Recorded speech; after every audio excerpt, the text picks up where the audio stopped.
Well, Chiefs fans, we did it. We opened the door. We let Tampa Bay come on in. We sat down. We cooked them breakfast. We even let them stick around a little extra long.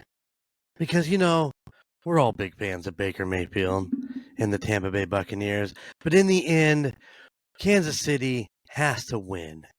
And that's what they did. It may have taken a little extra time, a little overtime, but we pulled out the dub, making Kansas City an official 8-0 team and still the last remaining undefeated team in the NFL.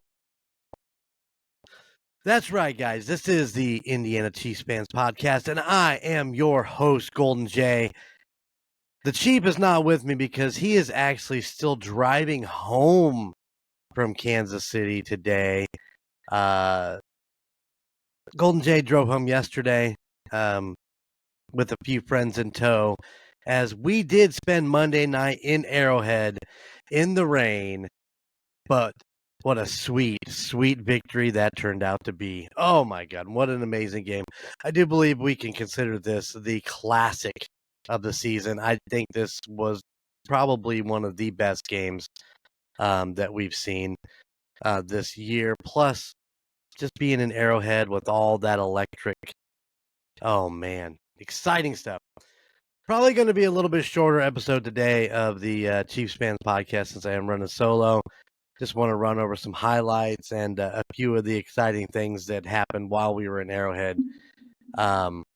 We did get there on time a little bit before. Got a chance to get into the pro shop, do a little shopping. The old Golden Jay might have picked himself up a beautiful McDuffie jersey while in the pro shop. Got to do a little tailgating. Ran into Carlos. You remember Carlos from a few episodes ago when him and Ike were on. Luckily, we got to tailgate right next to where they were tailgating at. So cooked up some brats. You may or may not have seen some pictures of me and the Chief cooking up some brats. We also did some good old smash burgers right out there in Arrowhead parking lot. You just can't go wrong with that. Made it into the game. We took our friends Billy and Tina with us because they are Tampa Bay fans. And, there's nothing like bringing some friends along to watch a game in Arrowhead. And if you can bring them when their team's there, that makes it that much better. So got a chance to get in there. Of course, it did rain pretty much all weekend.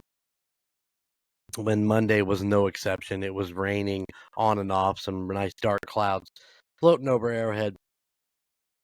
But that didn't matter. We got out there, threw on some rain gear, and got into our seats and enjoyed a somewhat spectacular game.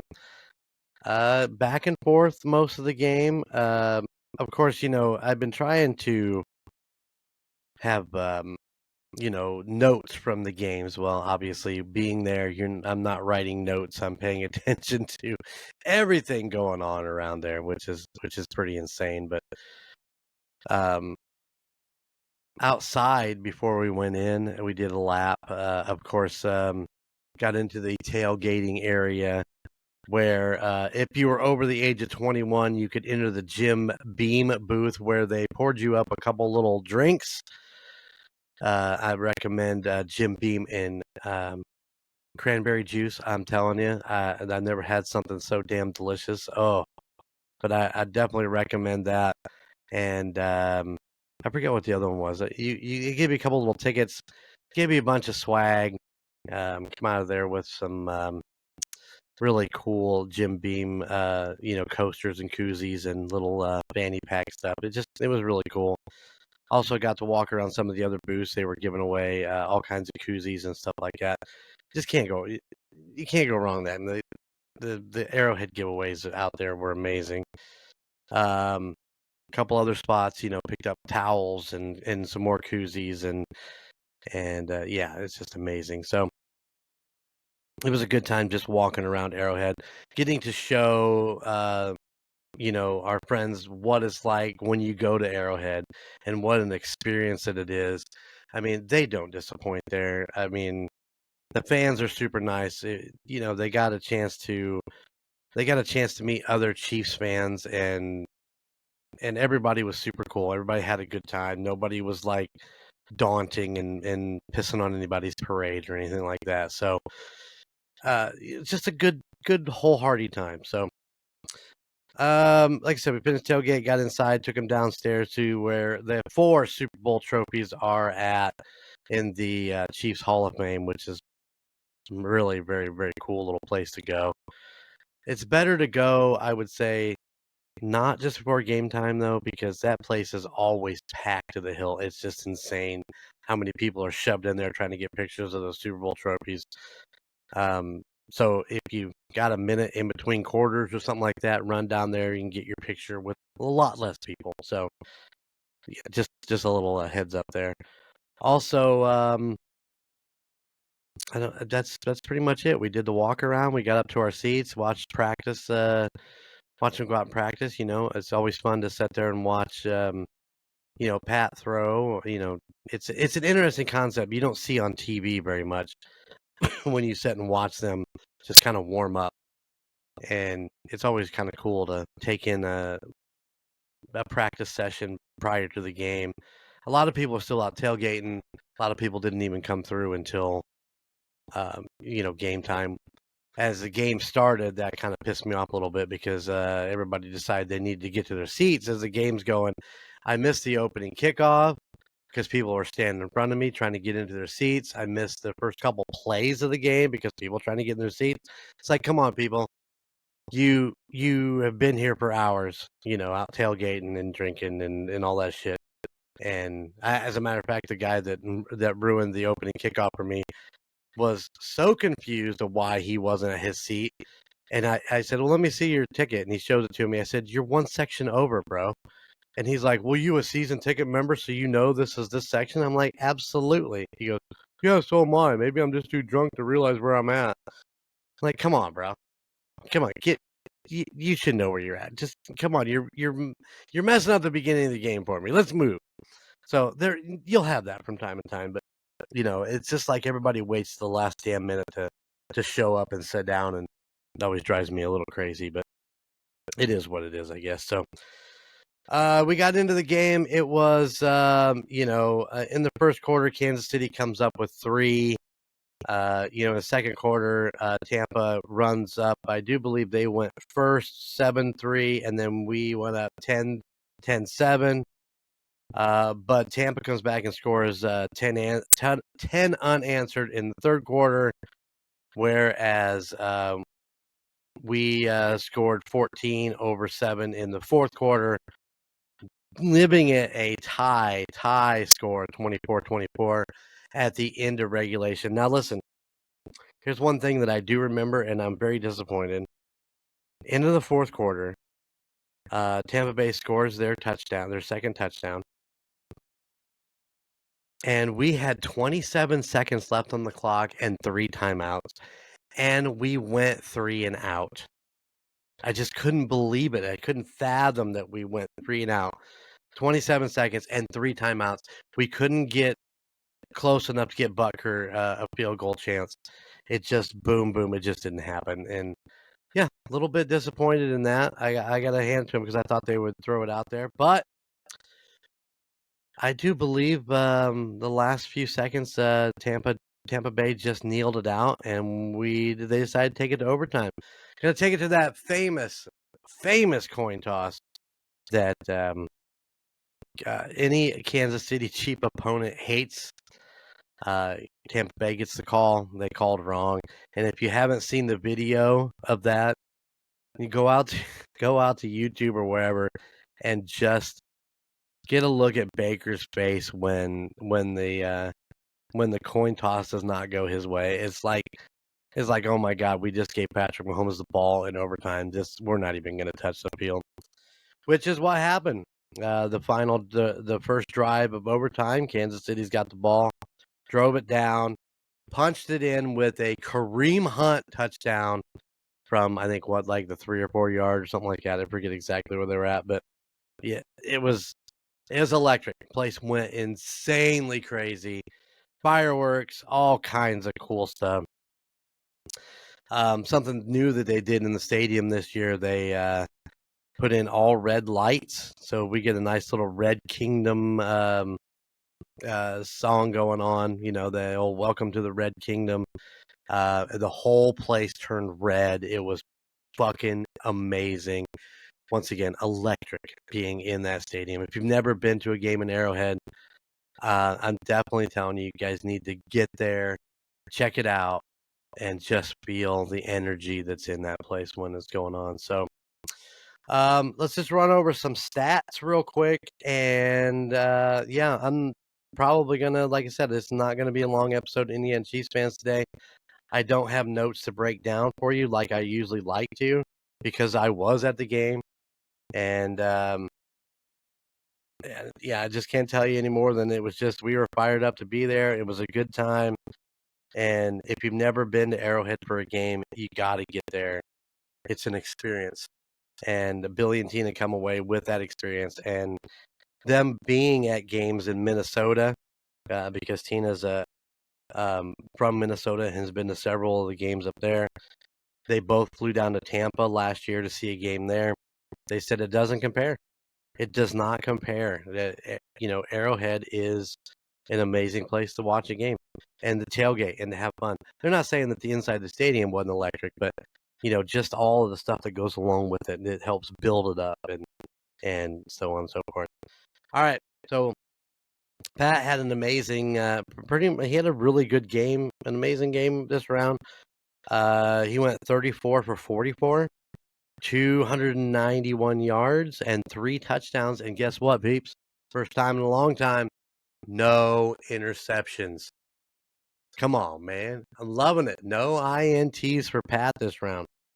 Although there was a couple of them might have been close, but he did not throw one.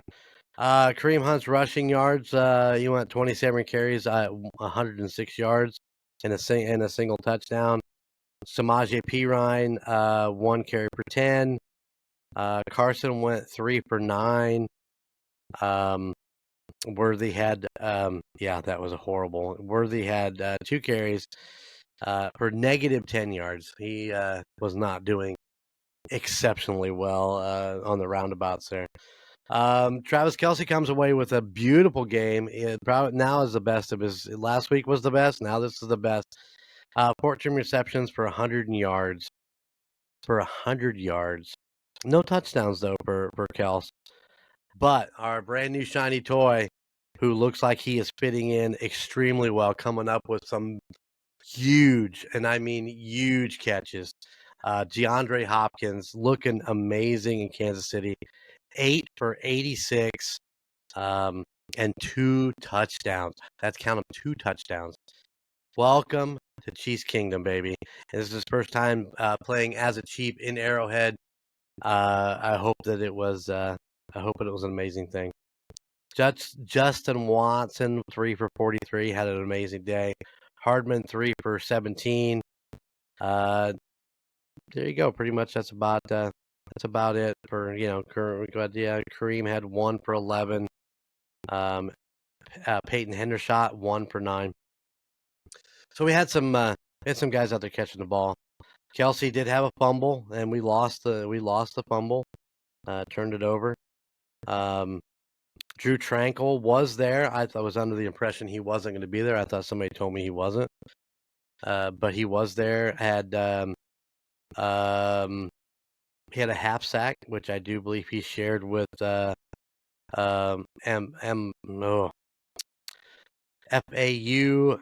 Felix. I can never get the guy's name right. I apologize. Amuhu. We did have a couple more sacks. Where are they at? At least one more sack. Where was it? Oh yeah, the George Karlaftis one. Absolutely amazing. Getting around the corner and getting the sack. So, great day there. Tampa Bay did have 4 sacks on the day. They just our offensive line were just letting them blow up through there. It was crazy, but good for them. They had 4 sacks on them. And like I said, this was a game. This was a classic. This was a game of games. You know, there was I think Tampa Bay, if they can, I mean, I know they lost, but if they can keep their shit together, I think they can start turning this around, even without their two best wide receivers and Godwin and is it Williams, I believe. So yeah, there you go. That's pretty much the breakdown of the game. Like I said, I don't have a ton for you today. It's just kind of it's gonna be a very short episode. I don't even have a where are they now. Like I said, we just got back late last night. I wanted to get a breakdown of the game a little bit, and definitely would love to hear your thoughts and ideas on everything going on out there in Chiefs world. If you want to, email us, Indiana Chiefs Fans Podcast at gmail.com. Let me know. What else we got going on? You could talk about that Minnesota. I thought it was. Am I looking at the wrong? I'm looking at the wrong. I don't want week 10. I need week 9. Give me some scores on the week 9. That Minnesota game against the Colts. What a crazy game that turned out to be, with Minnesota beating the Colts 21-13. Hey guys, what all you Bears fans, what the hell happened? Arizona whooping your ass 29-9? What the shit, man? What happened? What is going on out there with Bears? Is that like 2 weeks in a row you guys have lost? Or did you guys win last? Oh yeah, that you guys lost to the Commanders last week. It's in a Hail Mary. Oh, crazy. The Seattle Rams game, we got a chance to catch that on Sunday. All I gotta say is if you're gonna go for it on 4th and 2, don't try to run up the middle when the defense is actually showing they're stacking the box and they're not letting anything through. Just a nice little fake off and maybe a roundabout by Geno Smith, to pick up 2 fucking yards. I don't understand.